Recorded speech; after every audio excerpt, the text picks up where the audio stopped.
بسم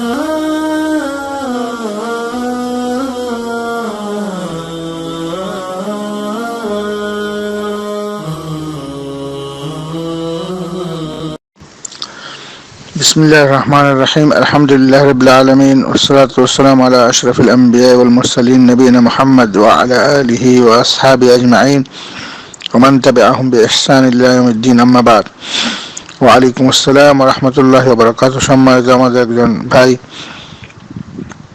প্রশ্ন করেছেন পর্দার ব্যাপারে, ইসলামের শরীয়তি পর্দার ব্যাপারে, এবং দ্বিতীয় প্রশ্ন করেছেন আদম আলাইহিস সালামকে আল্লাহ তাআলা নিজের হাতে তৈরি করেছেন, এটার প্রমাণ। সর্বপ্রথম পর্দা যে সেটা একটা ইবাদত, দিন ইসলামে আদম সন্তান সকল মহিলাদের জন্য পর্দাটা একটা ফরজ ইবাদত। যেমন নামাজ পড়াটা একটা ফরজ ইবাদত, যাকাত দেওয়াটা একটা ফরজ ইবাদত, হজ করাটা একটা ফরজ ইবাদত, তেমনি ভাবে পর্দা করাটা প্রত্যেকটা মহিলাদের জন্য ফরজ ইবাদত। যে মহিলা পর্দা করবে না সে কবিরা গুনাহ করতেছে এবং তার জন্য অনেক শাস্তির কথা উল্লেখ রয়েছে হাদিসে। কাজেই এটা অত্যন্ত গুরুত্বপূর্ণ, বিশেষ করে মহিলাদের জন্য এই পর্দাটা গুরুত্বপূর্ণ ইবাদত। কারণ যে মহিলা নামাজ পড়ে পর্দা করে না, তাহলে বোঝা গেল যে তার নামাজ দেখানো নামাজ হচ্ছে। যে মহিলা আল্লাহর জন্য নামাজ পড়বে, তো আল্লাহ যেমন নামাজ পড়ার জন্য বিধান দিয়েছেন, আদেশ করেছেন, ঠিক তেমনিভাবে পর্দা করার আদেশ দিয়েছেন। তাহলে যে নামাজ পড়ে পর্দা করে না, তার আল্লাহর আদেশে মান্য করতেছে না, সে এখানে মুনাফিকি করতেছে। এটা অত্যন্ত মারাত্মক ব্যাপার। অনেকে মনে করে যে পর্দা না করলেও চলবে, নামাজটা পড়তেছে। নামাজটা যেরকম গুরুত্বপূর্ণ, পর্দাটা গুরুত্বপূর্ণ। আর নামাজ একটা মহিলাকে নামাজি, সত্যিকারের নামাজ, তাকে অবশ্যই পর্দা করাবে। তো আল্লাহ রাব্বুল আলামিন মানব জাতির সর্বাঙ্গীন কল্যাণ সাধনের জন্যই নারী ও পুরুষের মাঝে পর্দার বিধান দিয়েছেন। পর্দার মধ্যে পর্দা মান্য করা পিছনে রয়েছে মানব জীবনের সুফল ও অনাবিল শান্তি। আর পর্দাহীনতা রয়েছে সকল ধরনের ফিতনা, ফাসাদ, দুঃখ, কষ্ট, অশান্তি, আল্লাহর গজব এবং নারী ব্যক্তিত্বের মর্যাদার মানহানি। যেমন আমরা 11 ধরনের ক্ষতি বলতে পারি, আর পর্দাটা 11টা ধারায় করতে হবে। তো পর্দা না করলে সেখানে কি কি ক্ষতি হইতে পারে? 1 নম্বর নারী নির্যাতন, 2 নম্বর নারী অপহরণ, 3 নম্বর নারী ধর্ষণ, 4 নম্বর নারী পাচার, 5 নম্বর নারীদের উপর অ্যাসিড নিক্ষেপ, 6 নম্বর কন্যাদায়গ্রস্ত ও যৌতুক, 7 নম্বর স্বামী কর্তৃক স্ত্রীর হত্যা, 8 নম্বর নারী হত্যা, 9 নম্বর বিবাহ বিচ্ছেদ, 10 নম্বর মানুষের নৈতিক অবক্ষয়, 11 নম্বর সমাজে অশ্লীলতা, বেহায়াপনার বিপর্যয়। এই 11 ধরনের ক্ষতিকর জিনিস রয়েছে যেটা মারাত্মক সমাজের মধ্যে। এখন পর্দা কিভাবে করতে হবে, এটা যে শরীয়ত সম্মত 11টা ধারায় পর্দা করতে হবে। এই ধারার বাইরে যে যাবে তার পর্দা হবে না। 1 নম্বর পর্দার যে মূল বিষয় সেটা হচ্ছে 11টা ধারায় পর্দা করতে হবে। যেই মহিলা 11টা জিনিসকে মেনে চলবে সে পর্দা করতেছে। 11টা জিনিসে যে কোনো একটা বাদ করবে সে তার পর্দা হচ্ছে না এবং তার কবিরা গুনাহ হচ্ছে। 1 নম্বর নারীর আসল অবস্থান হলো ঘর। নারী সর্বদা ঘরে অবস্থান করবে, এটা 1 নম্বর। যে মহিলা পর্দানিসীন মহিলা, সে সব সময় ঘরে অবস্থান করবে। বাহিরে ঘোরাফেরা করা, যদি বোরখা পরেও সারাদিন বাহিরে ঘুরে রাস্তাঘাটে চলাফেরা করে, বোরখা পরেও হাঁটাফেরা চলাফেরা করলে সে পর্দা করতেছে না। অর্থাৎ নারীর সর্বদা অবস্থান থাকবে ঘরের ভিতরে। কারণ বোরখা পরে বাইরে মানুষ দেখতেছে যে এটা একটা মহিলা, বাইরে সে কে, কোন মহিলা কে, সবাই খবর রাখতেছে, তো সেখানে তার পর্দা মেনটেন। 2 নম্বর হচ্ছে পর পুরুষের সামনে সমস্ত শরীর ঢেকে রাখবে। সমস্ত শরীর, এখানে অনেকে পর্দা করে বোরখা পরে কিন্তু 2টা চোখ খোলা রাখে, তো দুইটা চোখ খোলা রাখলে হবে না। চোখ যদি খোলা রাখতে চায় শরীয়তে সম্মত একটা চোখ খোলা রাখতে পারে দেখার জন্য, কিন্তু দুনো চোখ একসঙ্গে খোলা রাখলে পর পুরুষকে আরো বেশি আকর্ষণ করে চোখের মাধ্যমে, তাহলে এটা পর্দা হবে না। বোরখা পড়ছে অথচ সে চোখ দুইটা খুলে রাখছে, চোখ দিয়ে সে দেখতেছে পর পুরুষদেরকে, এই চোখের মাধ্যমে অনেক পুরুষকে সে আকর্ষণ করতেছে, তো এই বোরখার পরার কোনো ভ্যালু নাই, তার পর্দা হচ্ছে না। তো এই 2 নম্বর ধারা অত্যন্ত গুরুত্বপূর্ণ, সেখানে একটা চোখ খোলা রাখতে পারে। 3 নম্বর হচ্ছে মহিলার বোরখা পড়ছে কিন্তু মহিলার অলংকার বা পাওয়ার শব্দ দ্বারা পরপুরুষকে আকর্ষণ করতেছে, অর্থাৎ সে বোরখা পড়ছে কিন্তু ভিতরে চুড়ি পড়ছে, গলার হার অথবা পাওয়ার মধ্যে কিছু বাঁধা রাখছে এবং সে জুতা পরে আওয়াজ শব্দ করে পরপুরুষকে আকর্ষণ করতেছে, তাহলে এই ধরনের অলংকারের শব্দ বা পায়ের শব্দ দ্বারা কোনো পরপুরুষকে আকর্ষণ করা যাবে না। সে বোরখা পরেও যদি ভিতরে চুড়ি দেওয়া আওয়াজ করে বা অলংকারের শব্দ দ্বারা অথবা পায়ের জুতা দিয়ে আকর্ষিত করে, তাহলে সে পর্দাহীন মহিলা। সে 4 নম্বর হচ্ছে শরীরের সুগন্ধি ছড়ানো যাবে না। বোরখা পড়ছে, শব্দ হচ্ছে না, সে বাইরে ঘোরাফেরা করে, কিন্তু যখন সে বাইরে আতর লাগায় বেরো, তাহলে এটা তার পর্দা হচ্ছে না। সে আতরের মাধ্যমে, অর্থাৎ হাদিস শরীফ আছে যে যত মানুষ পুরুষ তার আতরের সুঘ্রাণ শুনবে অতবার জিনা হচ্ছে অত পুরুষের সাথে তার। 4 নম্বর ধারা এটা। 5 নম্বর হচ্ছে সাজগোজ প্রদর্শনী, সাজগোজের মাধ্যমে প্রদর্শনী করা যাবে না। সাজগোজ অথবা সে বোরখা পরলো কিন্তু বোরখাটা ডিজাইন করানো, অথবা বোরখা পরলো যেটা বোরখা পরার মাধ্যমেও সে এমন ডিজাইনের বোরখা পরলো, অথবা সে বোরখা পরলো টাইট ফিট করে, এই ধরনের যদি পরে সেটা হবে না, মানে সাজগোজ প্রদর্শনী করা যাবে না, সেটা বোরখার বাইরে দেওয়া হোক ভিতরে দেওয়া হোক যেভাবে হোক। 6 নম্বর হচ্ছে 8-7 কাপড় পরে শরীরে অঙ্গ এগুলা প্রদর্শনী করা যাবে না, প্রকাশ করা যাবে না। 8-7 কাপড় পরে অথবা হালকা কাপড়, বোরখা পড়ছে কিন্তু এমন হালকা শরীরে সবকিছু দেখা যাচ্ছে, অথবা বোরখা পড়ছে এমন টাইট করে তার শরীরে সমস্ত কিছু প্রকাশ পাচ্ছে, তাহলে 8-7 অথবা হালকা কাপড়ের মাধ্যমে শরীরের অঙ্গ গুলা প্রকাশ করা যাবে না। 7 নম্বর হচ্ছে অঙ্গ ভঙ্গিমার মাধ্যমে আকৃষ্ট করা যাবে না। বোরখা পড়ছে কিন্তু এমন ভাবে সে চলাফেরা করতেছে, অঙ্গ ভঙ্গিমা করতেছে, নড়াচড়ি করতেছে, যেভাবে তার চলার ঢঙ্গের মাধ্যমে মানুষকে আকর্ষণ করতেছে, তাহলে সেটাও পর্দা হবে না। 8 নম্বর পর পুরুষের মাঝে একসঙ্গে অবস্থান করা যাবে না। বোরখা পড়ছে কিন্তু বোরখা পরে সমস্ত শরীর ঢাকা আছে, কিন্তু সে সমস্ত পুরুষদের মাঝে গিয়ে আড্ডা মারে, সেখানে তাদের সাথে কথাবার্তা বলে, বাদে সে কথাবার্তা মিলামিশা যোগাযোগ রাখতেছে সমস্ত পুরুষদের সাথে। বোরখা পড়ছে, তার চোখও দেখা যাচ্ছে না, হাতও না, এই যে পূর্বের 7টা শর্ত সে মাইনা চলতেছে, কিন্তু 8 নম্বরে সে আইসা সমস্ত পুরুষদের সাথে সরাসরি বসতেছে, তাদের মাঝে বসতেছে, তাদের মাঝে চলাফেরা করতেছে, কথাবার্তা বলতেছে, তাহলে এটা পর্দা হচ্ছে না। 9 নম্বরে পর পুরুষের সাথে বিনা প্রয়োজনে কথা বলা যাবে না। এখন সে সকালের সাথেই কথা বলে টেলিফোনে বা অমুকে সারাদিন সবার সাথে গল্প গুজব করে পর্দার মধ্যে থেকে, তাহলে এটাও তার হচ্ছে না। এই কথাবার্তা যোগাযোগের মাধ্যমে সে 10টা পুরুষকে তার দিকে আকৃষ্ট করতেছে, সবাই তাকে চিনে, সবাই তার সাথে কথাবার্তা বলতে চায়, তাহলে সেটা পর্দা হবে না। 10 নম্বর পর পুরুষের সাথে একাকী নির্জনে সাক্ষাৎ করা যাবে না, মানে নির্জনে কোনো গায়রে মাহরামের সাথে একাকিত্ব হওয়া, এটাও হারাম। হাদিস শরীফ আছে যে মহিলা কোনো পর পুরুষের সাথে নির্জনে একত্রিত হবে, শয়তান তার 3 নম্বর হবে এবং তাদের মধ্যে জিনা ঘটবেই ঘটবে। 11 নম্বরে হচ্ছে মাহরাম ছাড়া সফর করা যাবে না। মাহরাম ছাড়া সফর করা যাবে না, এই 11টা ধারা রাখতে হবে। আর পর পুরুষ বলতে আমরা যেটা বুঝি এটা খেয়াল রাখতে হবে, পর পুরুষ হলো যে কোনো বেগানা পুরুষ, আর তাদের বয়স 10 থেকে নিয়ে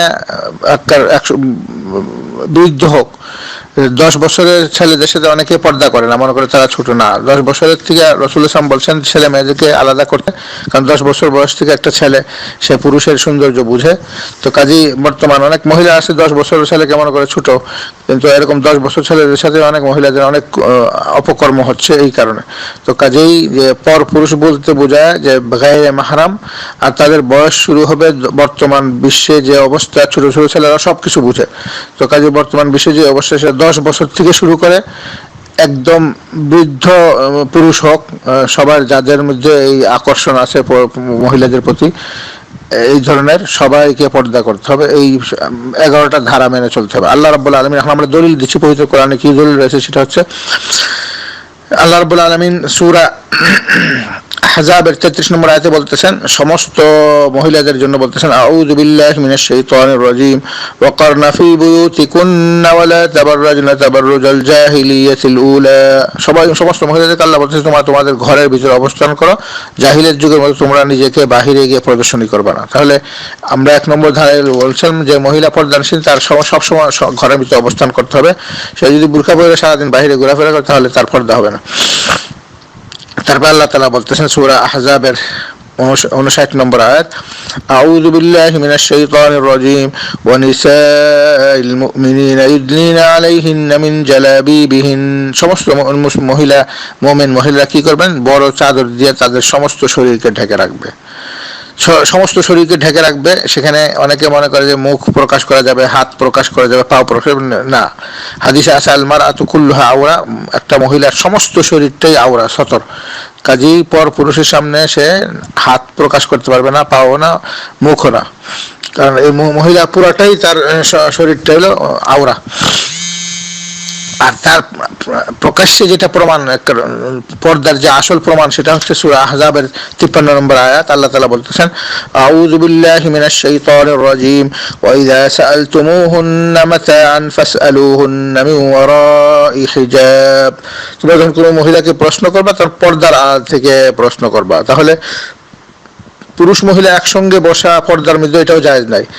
পুরুষরা মহিলাদের থেকে পর্দার আড়ালে বসবে, অর্থাৎ পর্দার আড়ালে মানে তার তো বোরখাটাও দেখবে না, তার বোরখার সাইজটাও দেখা যাবে না, শুধুমাত্র প্রয়োজন অনুসারে কথা বলতে পারবে। হয়তো পুরুষরা তাদের কথা শুনবে পর্দার আড়াল থেকে, আর পুরুষরাও যদি কোনো মহিলাদের কোনো কিছু প্রশ্ন করতে চায় তাহলে পর্দার আড়াল থেকে প্রশ্ন করবে। তো পর্দা মাঝে কি মানে পুরুষ এবং মহিলাদের মাঝে একটা বিশাল একটা প্রাচীর থাকবে, পর্দার বাঁধ থাকবে, যেটা ওই ওপারে তারা পাশাপাশি থাকলেও তারা পর্দার আড়াল থেকে কথাবার্তা বলতে পারবে প্রয়োজন অনুসারে।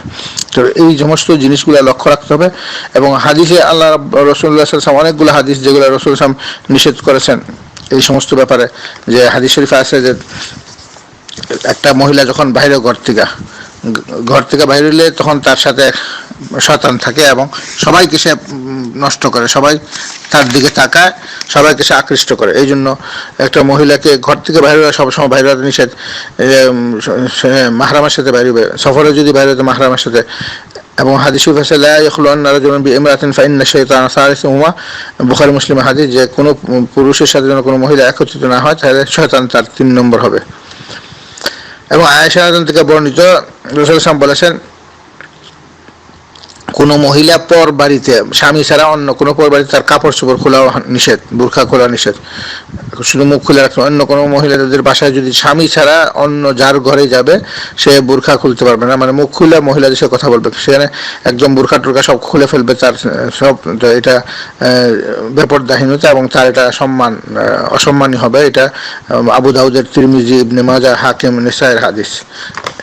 এইভাবে হাদিস শরীফে অনেক ব্যাপারে মহিলাদের জন্য সাবধানভাবে আসছে। হাদিস শরীফ আছে মুসনাদ আহমদ এবং মুসলিম শরীফ হাদিস, যে সিনফান মিন আহলিন নার লাম আরাহুমা বাদ কওমুন মাআহুম সিয়াতুন কাযনাবিল বাকর ইখরুজুনা বিহান নাস ইয়াযরিবুনা বিহান নাস ওয়া নিসাউন কাসিয়াতুন আরিয়াতুন মাইলাতুন মুমিলাতুন আলা রাসিহিন্না কাসিরুম মিসল আসনামাতিল বুখত আল মাইলা লা ইয়াদখুলুল জান্নাহ ওয়া লা ইয়াজিদনা রিহাহা ওয়া ইন্না রিহাহা ইউজাদু মিন মানে দুই ধরনের সম্প্রদায় জাহান্নামী যারা, তাদের কথা রাসূল সাল্লাল্লাহু আলাইহি ওয়াসাল্লাম বলতেছেন যে এক দল হচ্ছে মানুষকে তারা লাঠি দিয়ে মারবে, আর এক গ্রুপ মহিলাদের কথা বলছে যারা নাকি কাপড় চোপড় পরা সত্ত্বেও তাদেরকে উলঙ্গ দেখা যাবে।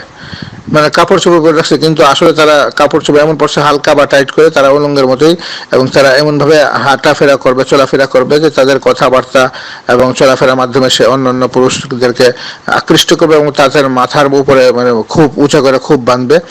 তারা জান্নাতে তো প্রবেশ করবেই না, জান্নাতের সুঘ্রাণও তারা পাবে না, কারণ জান্নাতের সুঘ্রাণ অনেক দূর থেকে দেখা যায়। তাহলে এটা সবচেয়ে বড় কঠিন হাদিস মহিলাদের জন্য, যে জান্নাতে প্রবেশ করবে না এই বেপরদাহীনতার জন্য, এবং জান্নাতের খুশবুও পাবে না। এটা অত্যন্ত কঠিন ব্যাপার। কিন্তু বর্তমান বিশ্বে মুসলিম সমাজে এই পর্দাকে তারা একদম উদাসীন, পর্দার ব্যাপারে উদাসীনতা করতেছে, মনে করতেছে এটা সাধারণ ব্যাপার, অত্যন্ত কঠিন ব্যাপার।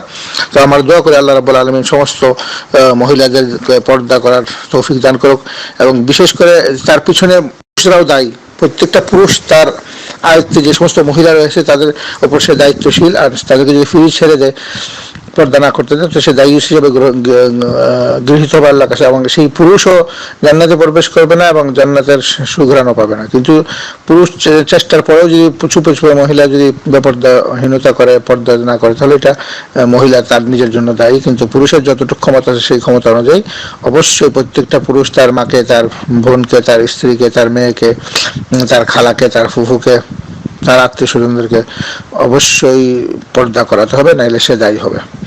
তারপর আপনার দ্বিতীয় প্রশ্ন ছিল যে আদম আলাইহিস সালামকে আল্লাহ তাআলা নিজের হাতে তৈরি করেছেন, এটার প্রমাণ কি? এটার প্রমাণ সূরা সাদের ৭৫ নম্বর আয়াত। আল্লাহ তাআলা বলতেছেন, আউযু বিল্লাহি মিনাশ শাইতানির রাজীম, قال يا إبليس ما منعك أن تسجد لما خلقت بيدي أستكبرت أم كنت من العالين।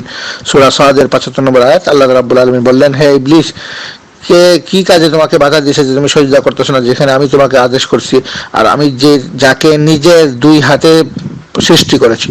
লিমা খালাকতু বিয়াদাইয়া, আল্লাহ রাব্বুল বলতেছে আমি আমার নিজের দুই হাতে সৃষ্টি করেছি, আর তুমি তাকে কেন সিজদা করতেছো? তুমি কি অহংকার করতেছো না? তুমি সবার উপরে উঠে গেছো। তো এখানে আল্লাহ তাআলা নিজের কথা নিজে বললেন যে আল্লাহ তাআলা নিজের দুই হাতে সৃষ্টি করেছেন। আর সৃষ্টি জগতে যদি আমরা খেয়াল করি, তো আল্লাহ রাব্বুল আলামিন নিজের হাতে 4টা জিনিস সৃষ্টি করেছেন, যেটা সহিহ হাদিস দ্বারা প্রমাণিত, নিজের হাতে। আর অন্যান্য বাকি সমস্ত জিনিসগুলো কুন ফায়াকুন দ্বারা সৃষ্টি করেছেন। এটা আব্দুল্লাহ ইবনে ওমর রাদিয়াল্লাহু থেকে বর্ণিত, খালাকাল্লাহু আরবাআতা আশিয়া বিয়াদাইহি আল আরশু ওয়াল কালামু ওয়া আদম ওয়া জান্নাত আদন সুম্মা ক্বালা লিসাইরিল খালকি কুন ফাকান। এটা রাওয়াহু হাকিম ওয়াল বাইহাকি ওয়াদ দারিমি, সহিহ হাদিস। আব্দুল্লাহ ইবনে ওমর রাদিয়াল্লাহু থেকে বর্ণিত, আল্লাহ রাব্বুল আলামিন 4টা জিনিস নিজের হাতে তৈরি করেছেন। 1 নম্বর আরশ, 2 নম্বর কলম, 3 নম্বরে জান্নাত আদন, আদন জান্নাত, 4 নম্বরে আদম আলাইহিস সালাম। তারপরে বাকি জিনিসগুলোকে আল্লাহ তাআলা কুন ফায়াকুন দ্বারা সৃষ্টি করেছেন। আর 5 নম্বর আরেকটা হাদিসে আছে যে তাওরাত আল্লাহ তাআলা নিজের হাতে লিখেছেন।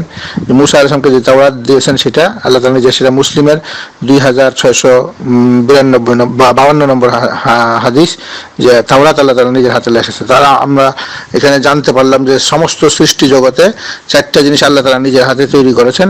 বাকি কুন ফায়াকুন দ্বারা কথার মাধ্যমে আল্লাহ কুন বলছেন, হয়ে গেছে সব। আর বাকি জিনিসগুলো আল্লাহ রাব্বুল আলামিন কোন দ্বারা সৃষ্টি করছেন। আর 4টা জিনিস নিজের হাতে ছিল, নিজের, এটা মানে কুদরতি হাতও না। এটা যদি কেউ মনে করে কুদরতি হাত, এটা শিরক হবে। কারণ আল্লাহ রাব্বুল আলামিনের হাত রয়েছেন, 2টা হাত আল্লাহ তাআলা নিজের হাতে তৈরি করেছেন। কিন্তু আল্লাহর হাত কোনো সৃষ্টি জগৎ হাতের সাথে কোনো তুলনা নাই। আল্লাহর হাত আল্লাহর শান অনুযায়ী। তো এই 4টা জিনিস যেটা, সেটা হচ্ছে 1 নম্বর আরশ, আল্লাহ তাআলা নিজের হাতে তৈরি করেছেন। কলম, যেই কলম নাকি তাকদীরের সমস্ত কিছু লিখে ফেলেছেন, যেই কলম সৃষ্টি করার পর তাকে লিখতে বলেছেন, সেই কলম আল্লাহ নিজের হাতে তৈরি করেছেন। আর জান্নাত আদন, আদন জান্নাত, যেটা সবচেয়ে সুন্দর, এই জান্নাত আল্লাহ তাআলা নিজের হাতে তৈরি করেছেন। এবং আদম আলাইহিস সালামকে আল্লাহ রাব্বুল আলামিন নিজের 2 হাতে সৃষ্টি করেছেন।